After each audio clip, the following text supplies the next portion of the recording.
How you doing, everybody? I'm Brad Gilbert, and welcome to Sports School. Today we're going to go over a few coaching tips for you coaches out there. For me, the big key is not my way or the highway.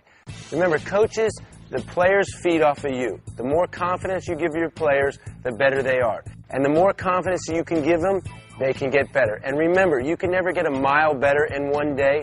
Andre Agassi taught me this when I was, first coaching him. It's all about just getting a little bit better. If you can get a little bit better every day, good things will happen. And remember to have fun out there, and your players will feed off of you. That's the huge thing to coaching.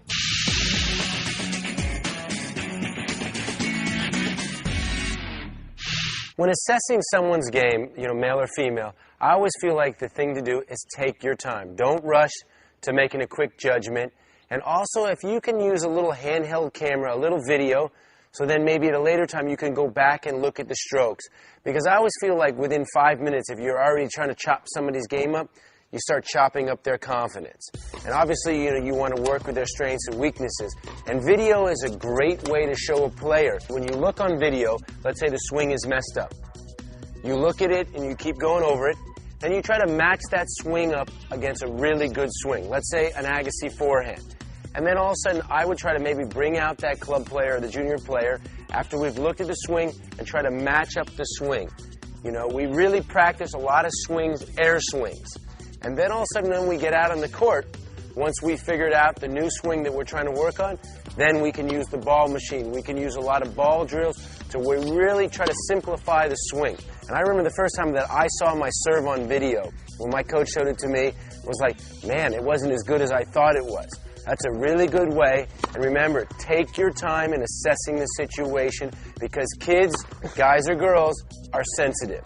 So when you assess the situation, you really know what you're doing.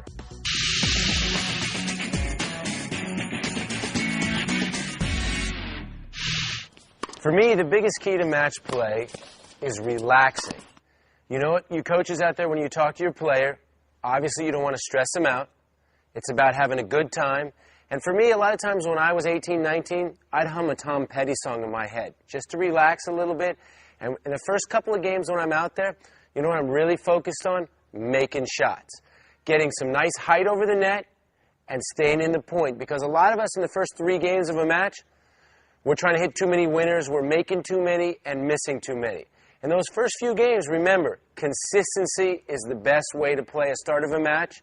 And when you're out there too, you got to move a little bit. I always call it hit and move, stick and move, make shots. If you can make shots in the first few games, remember, your opponent can get just as nervous as you. By making shots, will give yourself a much better chance of winning the matches.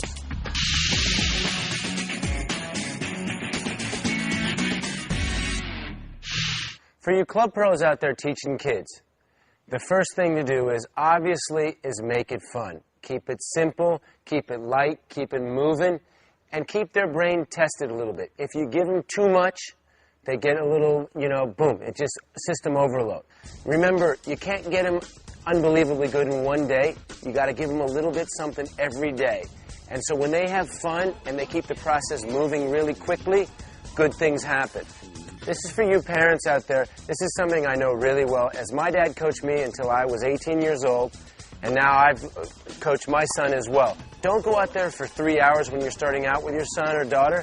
Go out for 15, 20, 25 minutes. Each time increasing a little more. Really work on the basics. When you really feel like you guys are getting stale together, that's time to where maybe you seek the advice of a club pro or some other tennis institution. It works best. Because I know with my dad, sometimes when we would get stale, we would make no progress, we would regress. And that's why when I was 18 and I went to my coach, I made a lot more progress. I made a lot of progress with my son until he was about 12. And then all of a sudden, when we started hitting that stale point, I turned him over to another coach. And all of a sudden, he says, Dad, see, he knows so much more than you. It's sometimes that different voice can make a lot of difference. But remember, don't take it personal. Try to make the best of the situation and then move on.